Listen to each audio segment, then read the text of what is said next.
Hey, it's Stephanie Ferrara, your Empowered Creativity Coach. As a Christ-centered business coach, I help women in the early stages of their business to create the strong foundations needed so that they develop a thriving, God-driven business. Now, this doesn't mean that you have to evangelize from your desk or that you even have to be forward in your faith through your writing and your business. What it means is you let God drive your business. You let Him be your CEO, and I help you learn how to do that while putting in place those strong foundations for your business, such as your brand, your niche, your program, your course. I help you develop all of that. And I really, really enjoy getting to do that with the ladies that I work with. I want to introduce you today to my friend Emma Dhesi. Emma is an author. She writes women's fiction, and she is currently working on her third book. Her second book publishes tomorrow. It goes live tomorrow, and we're so excited to celebrate that with her. She is a stay-at-home mom who began writing seriously while raising her 3 preschool children. By changing her mindset, she consistently began to develop confidence, develop the habits that actually led to publishing her first book. Emma's gone on to teach now new writers how to do the same, how to develop the process, how to develop the time in their schedule, how to schedule that time, and to change all of those handwritten notes into an actual published book. Having experienced firsthand how writing can change lives, Emma has so much fun getting to help new writers do the same. Well, hey, Emma, I'm so glad that you're here. I'm glad you were able to join us today. Why don't you just start by introducing yourself? Well, hello, thank you for asking me on. I'm really delighted to be here. My name is Emma Dhesi, and I am a fiction writer. I write contemporary women's fiction, but I also help beginner writers find the time and confidence to write their first novel as well. I think that's awesome. I know I have a few friends who are kind of just beginning, or they've been writing for a while but haven't quite gotten to that published state, but have all the thoughts and half books and things like that, and all of the notes and everything. So why don't you tell us a little bit about your journey into writing? So I have always written ever since I was a child. I'm one of those people who's always kind of dabbled in writing and has written on and off over the years. But as is often the case, life gets in the way and we get taken off on a tangent. But it wasn't until I became a stay-at-home mum, really, that I got into it quite seriously. I found sort of within the space of 12 months, I emigrated across the other side of the world. I got married and I had a baby. So my whole world just, changed dramatically. And then a few years later, I found myself with 3 young children, all under the age of 5. And I needed something that was just for me, for my sanity, that was not about the kids, not about my husband, not about the home. It had to be something for me.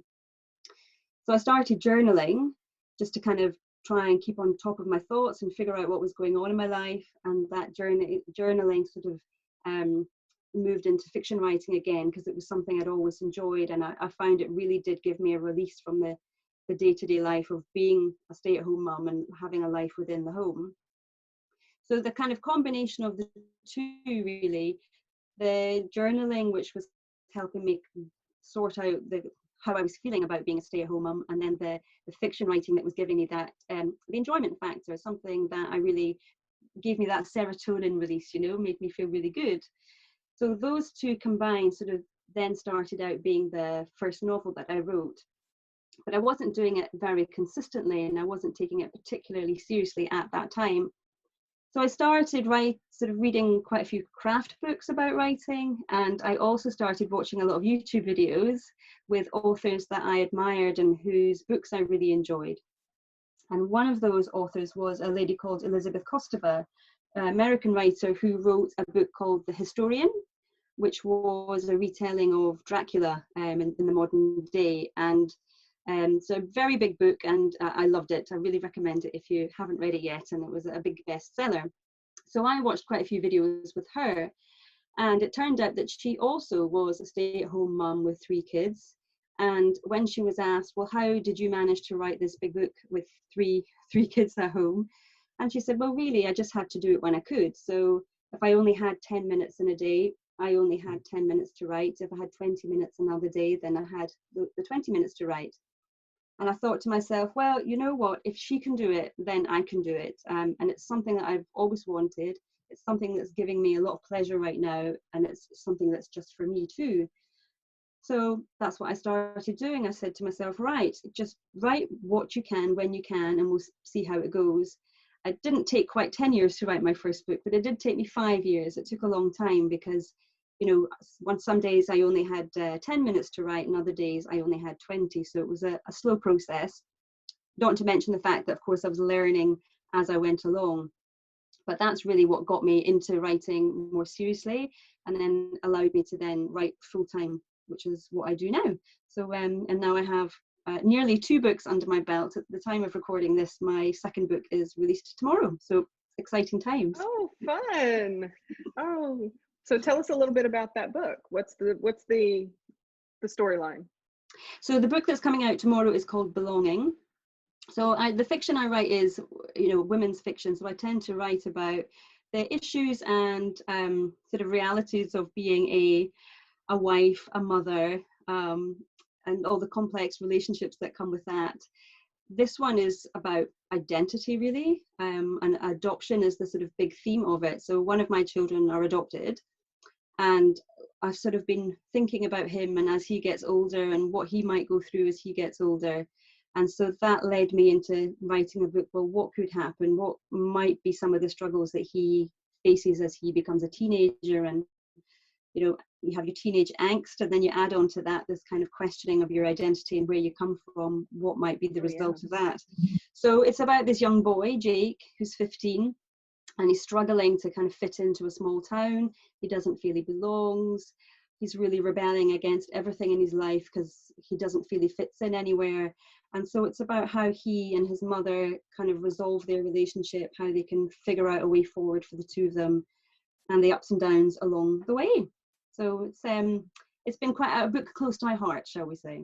Yeah, definitely. Yeah, and congratulations. That is so exciting that Thank it you. releases tomorrow. Awesome. I'll make sure I get this video out quick. Well, so when you think back on this journey that you've been on and learning to write in those little margins of time, what does it look like, or how has it changed you as a person over these years? I heard somebody else say this, that when you publish a book, your book isn't going to change the world, but it is going to change you. And that has certainly been the case for me. Writing sort of 50,000 plus words felt like such a big job, such an overwhelming prospect, you know, such a big project. I didn't believe I ever had the consistency for it, or the discipline, or even the imagination. How could I write that many words? But by doing it, by sitting myself down, by working consistently, and slowly just doing bit by bit by bit, I realized that, well, yes, I do have all of those things. I can sit down at my desk for a period of time each day and write the words that I need to write. I can create this other world, this imaginary world that's filled with these new characters. I do have the discipline that's needed to sit down and do a big long-term project like that. So if I can do that in my writing, then where else can I do that? You know, how else can I do that in my life? And so it's impacted everything. It's impacted, I'd say, even my parenting, because now I know I've got more patience than I thought. I know that things are more long-term than I used to think. You know, I used to live very much in the moment, but now now that I'm a bit older, maybe, I can see that there's a future there, and not everything has to be done immediately. So I'm a lot more patient in my life. It also means that if we think about sort of the business side, about being an entrepreneur, it was also, you know, oh, well, what else could I do then? If I can write this book and I can publish this book, what else might I be capable of?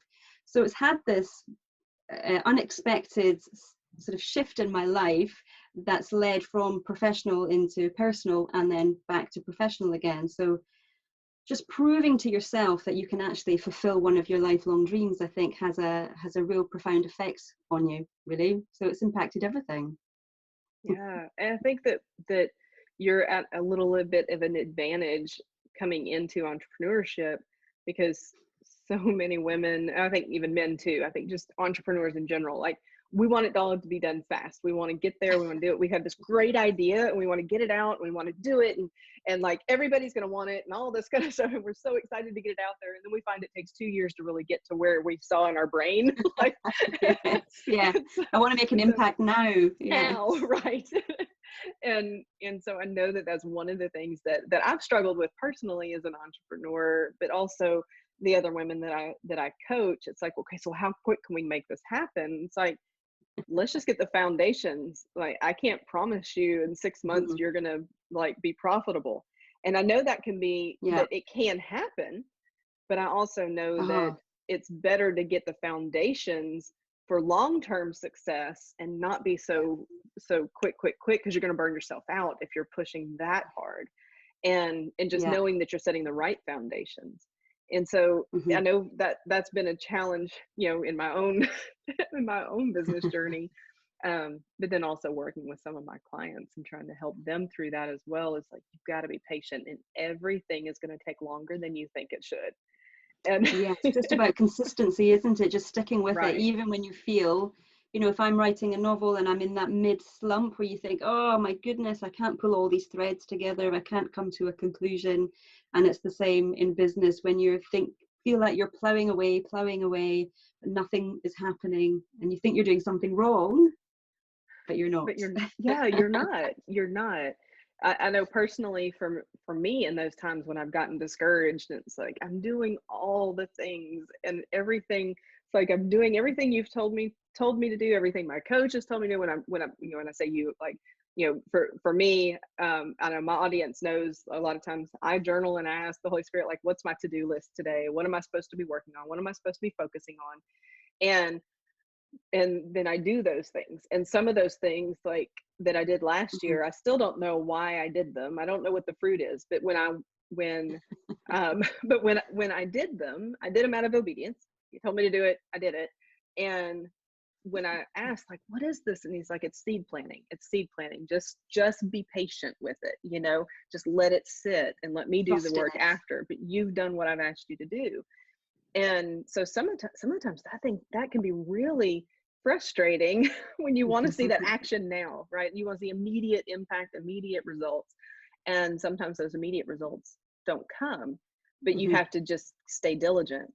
And I think that when I think about writing a book, I mean, I can't even imagine, because to me, writing 1,000-word blog post seems overwhelming. So, so I'm thinking about things It and does to trying to me, think in of things. fairness, it does to me as well. But when you think about trying to write that whole book and just knowing that, the story is going to come together in eventually, it will, and allowing yourself to do it slowly. um Yeah. I think there's so much grace in that, and so much self-love in that, of like, I'm going to Mm. let myself do this slowly and in those 10-minute, 20-minute, 30-minute increments. And every now and then, if I can get out of the house for 2 hours and just go write for 2 hours, right? Yeah, exactly. Actually, that's become one of my sort of go-to phrases recently, is give yourself grace. And it's something that I tell my listeners and my readers a lot, because like you and me, they want to have that book written immediately. So I'm always saying, remember, give yourself grace. We're all learning, we're all beginners. You've got to learn your craft and it takes time. But I think it's it's such a great phrase. It encompasses so much, and not Yeah. only to trust the time, but to trust yourself that you'll get there and you'll figure it out. Especially, Right. I'm a what's called a discovery writer, so I never plan my books in advance. They always I just sit down and think, okay, what's going to happen now, and I wait for the characters to tell me, or the writing to tell me. So I have to put a lot of trust, and as you say, self-love. There kind of has to be a real connection with myself to say, okay, you can do this, you've got this, just sit with it and wait and see what happens. So yeah. Yeah. I feel like that's how I have to approach blog posts. Is I can have the idea, but I've got to, it's, for me, like, some of my best blog, what I consider some of my best blog posts have come to me when I'm not trying to write. And so for me, it's like I'm driving down the road and I can't even pick Mhm. up a pen to write down what the words are in my head. So I have to pick up my phone and just start doing a voice memo, or you know, Perfect. voice to text or whatever, something, just at least get that initial thought out, and then I can go and I can take that and I can build it out, and I can make it, make it longer, expand and things like that if I Uh-huh. need to. And sometimes exactly what comes out, it's like, nope, there's nothing more. It's going to be a short blog post. Here's what it is. And it's precise as you've said what you needed to say. Yeah, Yeah, love it. yeah, yeah. So you mentioned you worked with beginner writers. What drew Mm. you to the beginner writer, and how long have you been working with them? So I've been working with beginner writers not yet a year. So because I'm a beginner myself, Um, but I think it sort of stems back to that question before, how did writing change me? And it just changed everything. It changed my life so profoundly that I wanted other people to share in this as well, especially I'd say other stay-at-home mums who perhaps like me were going through a period where, they'd gotten married, so given up their names, so who they used to be or who they felt that they were, that identity.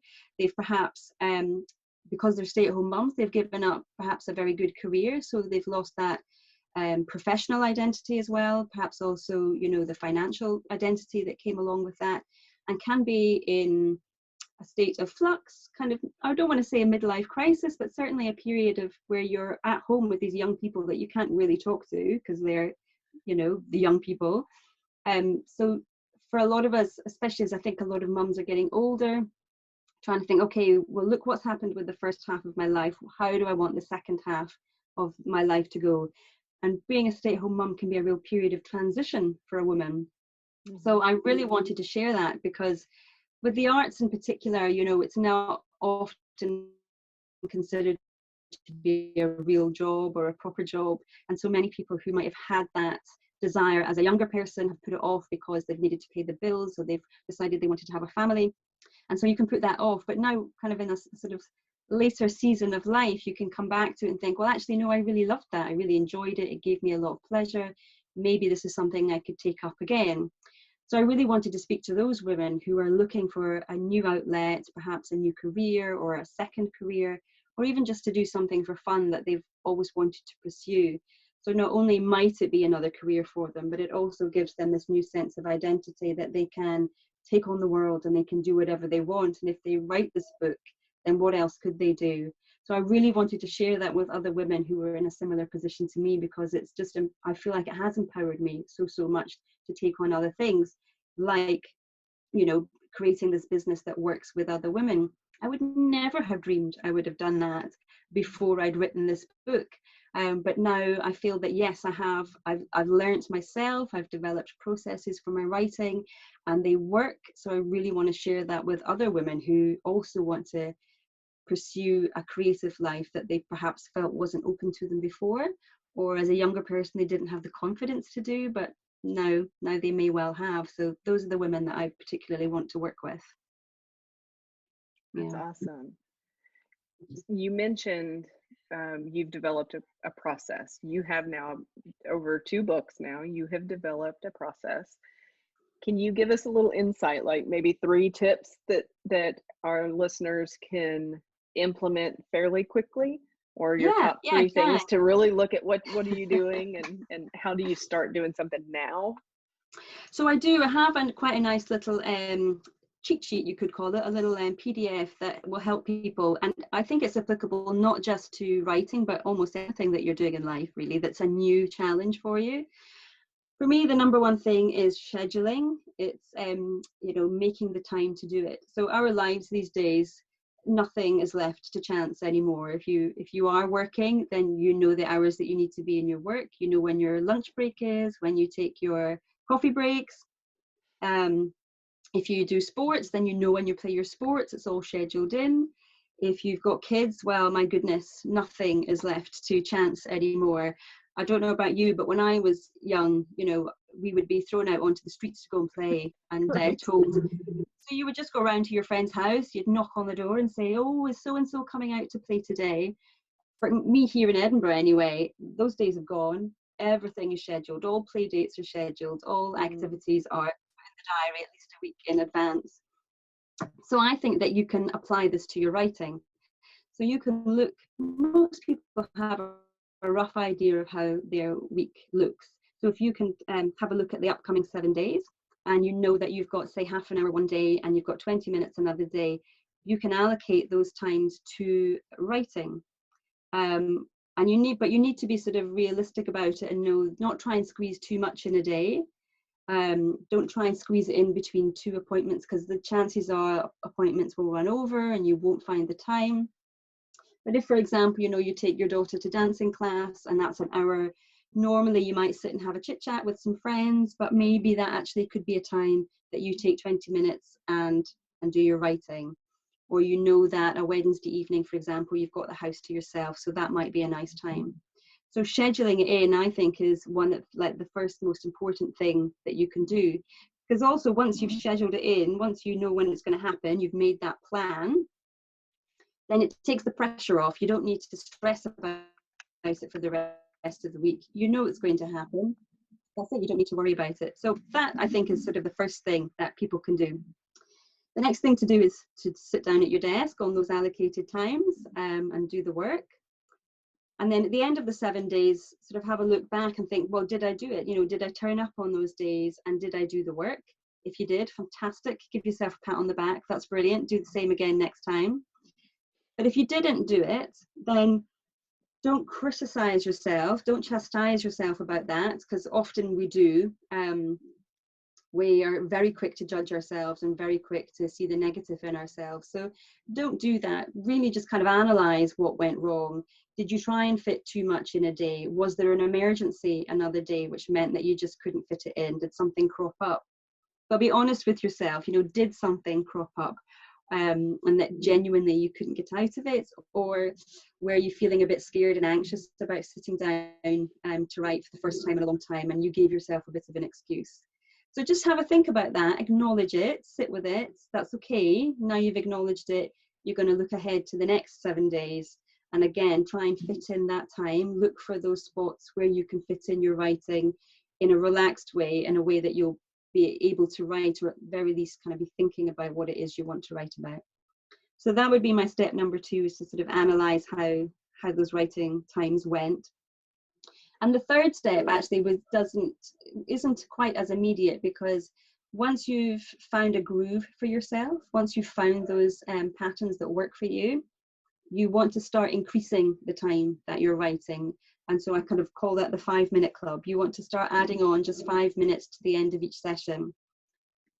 You don't want really to do too much more than that, because you want it to feel seamless. You don't want it to feel that you're putting extra pressure on yourself because you've already got a busy enough week. You don't want to be making it more difficult. This has got to feel like a natural progression. And you might be thinking, well, if I'm struggling to fit the time in now, how on earth can I add in another 5 minutes in a few months' time?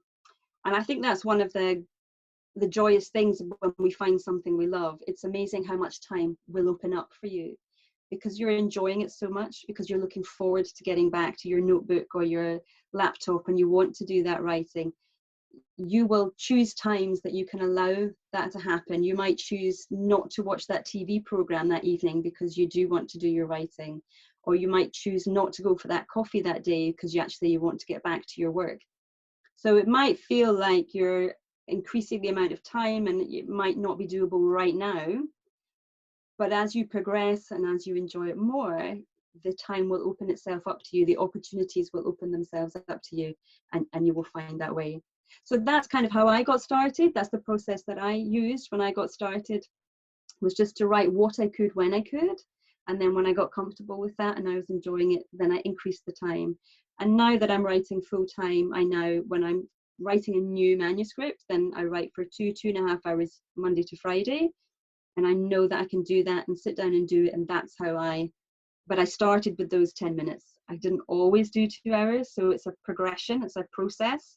But that's how people can get started if they want to start writing, or indeed any other new activity that you're doing.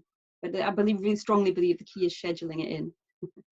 I agree. You have to know your priorities, and you have to know, what is it you're trying to accomplish, and then And I like what you said about like honoring that kind of in that step two, where where you've scheduled it. Now looking back, did you honor the schedule with yourself? Because I know one of the Mm. things that for me, Yeah. and this is something that I learned years ago, was when I block off time to do my work, and I started this when I was in the corporate world where I had, meetings that were scheduled and I had to be in, but then I had my own work that I needed to do. And I would block off that time on my schedule that I was working on, this particular project plan at this time, or I was working on this document at this time. And I'd block it off so that somebody couldn't schedule a meeting in there and just stuff like that, because it was something on my schedule. And so Mm. they wouldn't schedule over it, because that Yeah. was the only way I was going to get my work done. Yeah. And I have to do the same thing in my business, in my coaching business, is scheduling that time to, work on my course, scheduling the time to write the blog post, scheduling the time to do a video, and have Yeah. that time scheduled out, and then honor that time, not let those other things, unless it is something that truly is an emergency, can't be moved, must happen now kind of thing, Yeah. not letting just, well, I don't feel like doing that right now, I can move that to tomorrow and I'll do this now, but actually honoring that schedule just as much as I would honor the fact that, we have this time scheduled for this interview and I'm going to show up for it. I got to show up for Yeah. myself too. Exactly. Yeah, that's right. I think that's also when it's something artistic like this, you're not doing it for anybody else. Remember that you're doing it for you. It's for your enjoyment. So you're not letting anybody else down. You're letting yourself down by, just hiding away from it. You've got to take that first step into the unknown, and then you'll fly from there, really. Yeah. In the process of your process, I'm sure there are times when you don't quite feel that motivated to go write. You have that time scheduled and you're just not feeling it that day. How do you keep yourself motivated to write every single day? It's become habit now, so that does help. I sort of just an automatic pilot, drop my kids off at school, and then I go to the local cafe where I write. So the little bit of it is habit, but there's also I got somebody else advised this to somebody else advised me of this a few years ago, and I think it really does ring true. They said, stay close to the fire.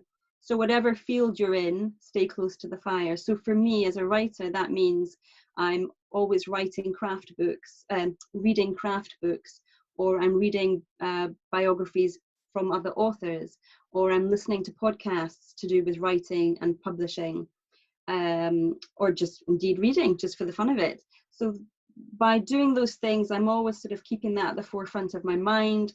It's always refilling my creative well, if you like. So I'm always being inspired by other writers around me. They either around me or writers that I admire. So I try and do that every day, be doing something that is relevant to my writing or my publishing, but isn't creating, it's absorbing. And then that helps keep me stimulated and gets me writing. And I think there's also just that memory of knowing how good I feel. Okay, I might not feel up to it today, but I remember yesterday when I packed up for the day, I felt really good. I'd achieved something, and I know that at the end of the day, that's going to feel really good. Like, I can sort of think of people who go running, for example, and they talk about being in the zone.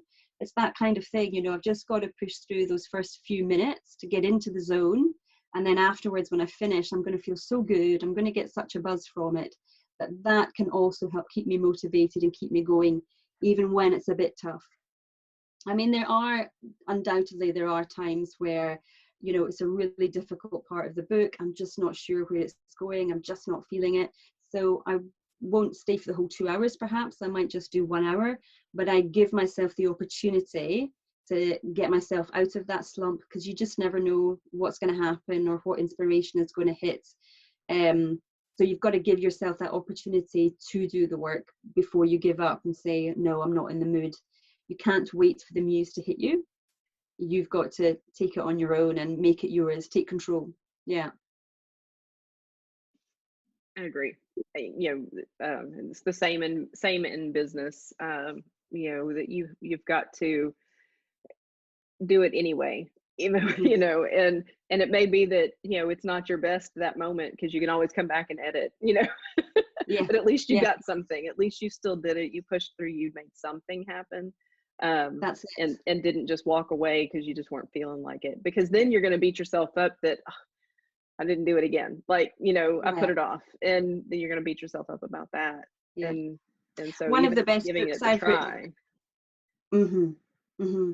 Yeah, sort of thinking of the business side as well. One of the best books I've read about that is The Slight Edge by Jeff Mm, Olson. That also kind of just changed my view of so many things, and his sort of mantra of, it's easy to do something and it's easy not to. You've got to make that decision for your business. Are you going to do it or are you not? It's up to you. And that really resonated with me. And I thought, okay, even when I'm not in the mood, if I just do that one email, then at least that's something, that's one step closer towards my goal. And I think about that with my writing as well. If I'm really just can't feel it, then just do one paragraph, and then that's one paragraph more than you had yesterday. But for your audience out there, if you haven't read The Slight Edge by Jeff Olson, I really, really recommend it. thank you Mm. for that recommendation. I appreciate that. So we've mentioned about like when you got started, your children were younger, and now, of course, and what we've got going on across the globe right now is schools are out, kids are home. We maybe haven't been used to them being home when we have that more dedicated work time. I know you mentioned, you drop the kids off at school and you go to a cafe and you write. I kind of do the same thing in the morning. I drop my daughter off at school. I go to a nutrition hub and I'll sit there and I'll do my Bible study and then I'll do some work. They'll see, there, and I have noticed for me, those days when I can like work straight through and be writing that whole time when I've got to write an email sequence or whatever, it's like, it seems like that location works Yeah, really well for me. And so it's amazing, isn't it? it's so hard right now being out of that routine and not being able to do that and having to learn to try to get that It same is. amount of It is. focus and that same amount of intention sitting here at my desk, because it's like there are certain things I do here at my desk and then I write there, and so trying to remember I can Yeah, write here too. But getting it's that just not as easy. it's Yeah. just not as easy. You have those locations that it just like, yeah, there are days where I'll sit there all day from the time I drop my daughter off at school to the time I pick her up because I'm in a flow. I'm in that zone and words are Yes. just flowing and I just got to go. I got to stay. I don't want to You're break in it. the zone. Yeah. I Yeah. don't want to break that at all because it does not happen frequently. That's it. Yeah, So you want to get as much done as possible. Yeah, I yeah, feel you. yeah. Yeah. So especially, so just thinking about that and having to adjust a little bit to the kids being home and not just them being home, because it's one thing for them to be home in the summer. We all manage through that one, right? But Uh-huh. Uh-huh. home in the summer, but they're not just home now, but we're also having to help. Like, my daughter's waiting to do something when we get finished with this interview. She's got something she needs some help with, and so Uh-huh. we're having to help with the schoolwork and things like that too. And how do Hmm. you recommend, like, what tips, what can you give us that will help us with balancing motherhood and running a business and all of that right now? Hmm. Hmm. It's expectations, I think, isn't it? It's, and I think that's where, as self-employed people, as business owners, we're at an advantage. But I think a lot of it is setting expectations of what you can actually do in a day. If you're expecting to be able to do as full a day as you did before, you're just going to frustrate yourself and get cross with everybody. But if you know that, okay, I need to do these 3 things today, those are the 3 important things. If I get those done, that's me had a good day. I think that just managing your own expectations and then also the children's as well, about how much you are actually able to help them. And that, yes, they may be on holiday or feel like they're on holiday, but mummy and daddy still have to work. If they want those days out or they want that holiday, or, I don't think there's any harm in them understanding that life still goes on and that we still have to work because we want the nice things in life. But one thing that we found quite well, because my husband is then working from home as well, is that, granted, my children are younger, so their schoolwork isn't as intense. It's not as important if they miss this session, because they're just at the beginning of school. But we bring them downstairs with us, so they've each got a little not a desk, but they've each got their own place where they sit and they bring their schoolwork down. So while we're working, they're working, and then they feel that they're part of it and that they're not in a classroom situation, but it's that group mentality where if we're all working, then they want to do it too, and they want to be seen to be doing a good job. So they want to impress us. So that's helped quite a bit. The weather here has started to improve as well. So I'm a bit of a mean mommy, and I will quite happily kick my kids out into the garden and tell them they're not allowed back in until lunchtime.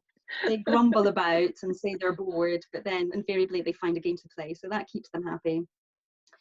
But I'm also not above using modern technology, and when afternoon comes, I'm quite happy to put them in front of the TV or give them their iPad or their laptop or whatever they want to do, and let them have a few hours of downtime too. You know, what else can we do? Life is carrying on. We're trying to do it the best we can. And our modern day lives, they're certainly, I think in the West, they're not set up for having the kids at home and having a parent who necessarily has all day, unless your kids are still very young and that is what you do. It's kind of harder as they get older and you find your own outside interests and you build your own business, then it's harder to switch back and downscale completely. But I think expectations really are the biggest way, and then setting some clear boundaries for yourself and for the kids. And don't be afraid to be a mean mommy and kick them out and let them play. A bit of boredom does them play. Yes. Well, thank you so much for sharing with us today. I really appreciate your tips, because they do apply to both your, figuring out your schedule and your process for writing, just as much as they do for figuring out your schedule and process for running your business. And yeah, indeed. And so that definitely overlaps the same way. I've been curious what the behind you, because I've noticed when we're on our coaching calls, like what's happening back there changes, and there was a map up there recently.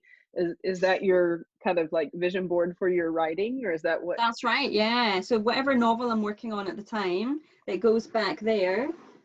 So this is the third one. I've written the third one and it's with the editor right now. So, but I know it's going to come back to me with a lot of edits. So I use a lot of pictures to try and just off the internet, who I think look like my characters. And then I have the chapter name, or, what happens in each chapter to give me an idea of the flow of the story.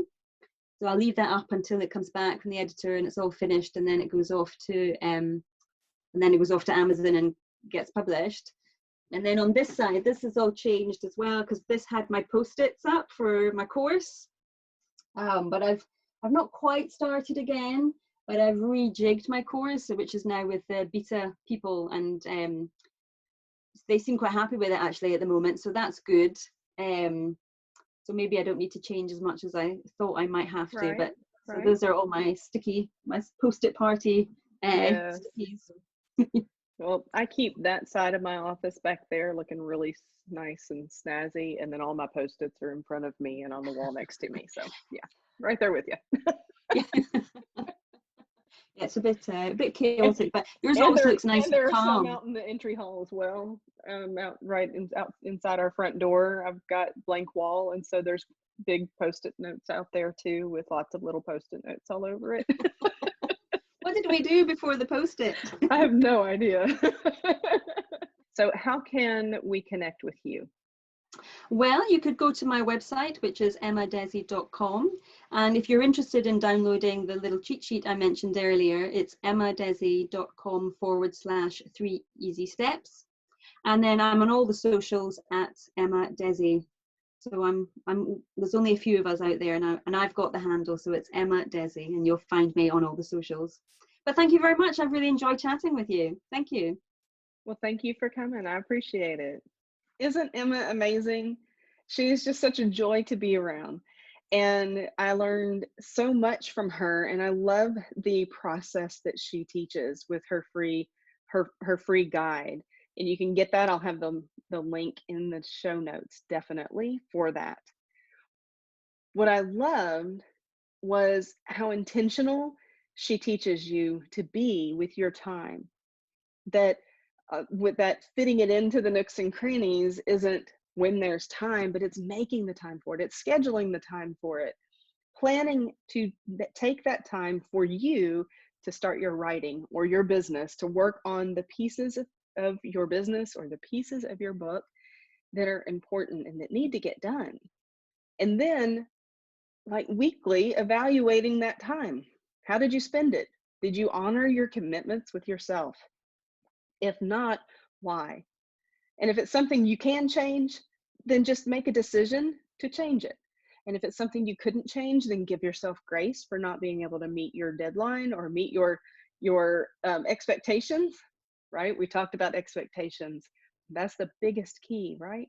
Is making sure that you have accurate, grace-filled expectations of what you can really do in a week.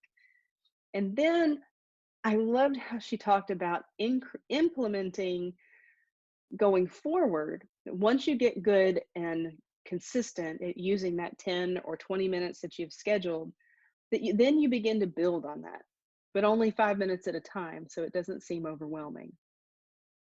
And so you're working into more time. And I liked that concept of working into the more time by adding just 5 minutes at a time to the time that you've scheduled. And then the other thing that I really enjoyed was the phrase she used of staying close to the fire, how you stay motivated, how you stay fueled in what you're doing, because you can only give out so much before you need to be poured back into. And so professional development and personal development, and then just that me time of reading something she enjoys are so important. And that's important to us as business owners as well. And we can't get unbalanced in what we're doing in our professional development, because sometimes we can get so caught up in the professional development. We're reading all the business books and everything, and all the ideas are coming as far as what we should be doing and how we need to do it. And then we get overwhelmed because we're not working on the personal development, the mindset. We're not working on just enjoyment and planning time to rest and just reading books that you just enjoy because you enjoy them. And so that you have to have that balance. And then she mentioned that book, The Slight Edge. And I'll also link to that too. I know it's one that's on my reading list. I haven't read it yet, but it's definitely going to make its way up the list a little bit faster now because of our talk today. When you spend time in your business, whatever time that can be, you know that you are working towards a goal, but you need to know why you're working towards that goal. I highly recommend that as you implement these practices that Emma shared today, that you know why you're doing it, because that's what's really going to fuel you when you have those moments that you just don't feel inspired or you just don't feel like doing it. But you know you've got to. You need to honor that commitment to yourself. But the way that you do that and the way you keep doing that is in knowing why you're in the business to begin with, or why you're writing that book to begin with. And it may start out that you're writing just because you know you need that personal, that like self-care time of taking care of you and getting back to what you enjoy. If it's your business, then you have to know why you're in business. What is it you're trying to accomplish? What's the end goal, the like long-term end goal of what you're trying to accomplish? So that fuels you, that even if it is only working 10 minutes a day or 30 minutes a day or 2 hours a week in one pocket of time, that every time that you're able to sit down and do that, you know why you're there. And that's going to help keep you motivated and keep you sitting there when times get tough. Because times are going to be tough, and there are going to be times that you don't want to work on it, and there's going to be that time that you just want to go take a nap. But you know you've got to get things done. So you have to know why you're doing it to begin with. I really enjoyed this. I'm so glad that Emma was able to come on today. And I know you enjoyed it too. Well, okay, I'm projecting. I believe you enjoyed it. Anyway, if you have any questions for Emma, feel free to comment here. I'll make sure she gets it. If you are ready to start your own business and you're looking for help, you're in that state of overwhelm, you've been doing all the research and you're just not sure where to go, what to do, how to get there, I invite you to reach out to me and just ask for some time for just a free consult on getting your business started.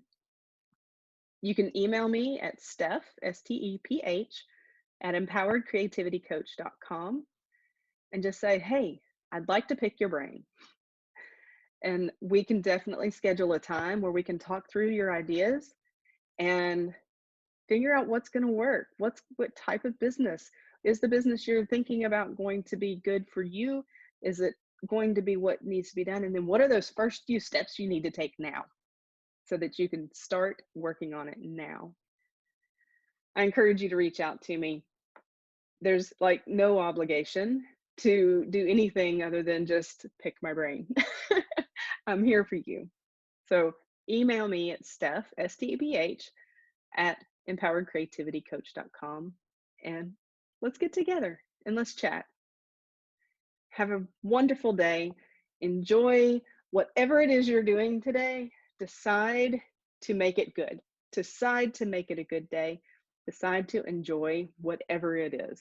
Find something to be grateful for in it, even if it's a rough day. I love you. I appreciate so much that you're here, and we'll see you next time.